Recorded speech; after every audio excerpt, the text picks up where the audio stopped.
Mike had been raising his 5-year-old son, Zach, alone since his wife passed away. They lived in a quiet suburban neighborhood in Pennsylvania.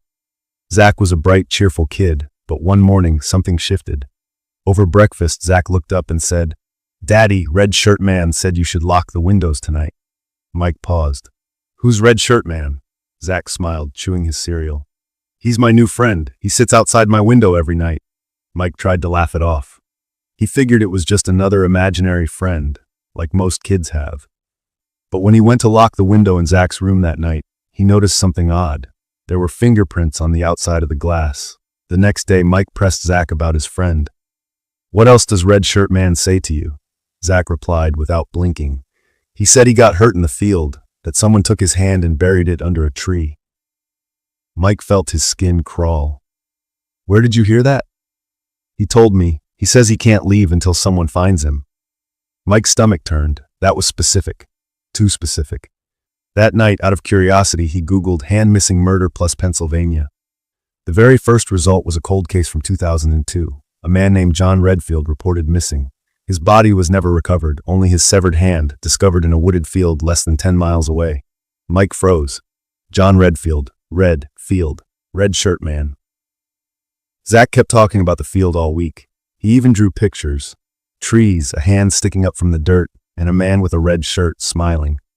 Mike showed the drawing to a local police officer who laughed it off. "Kids have wild imaginations," he said. But Mike wasn't convinced.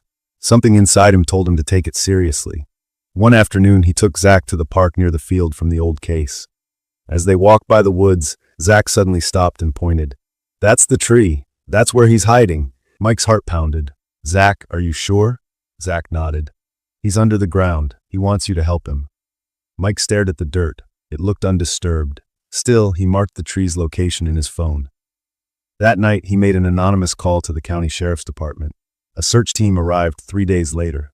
They almost dismissed the tip until the cadaver dogs hit something. They dug for hours until they found bones, human bones, in the exact spot Zach had pointed to. They recovered a full skeleton, a rusted belt buckle, and shredded remnants of a red flannel shirt. Dental records confirmed what Mike already suspected. John Redfield, officially declared missing 22 years ago. The local news ran the story for days. Boy's drawing leads to cold case breakthrough.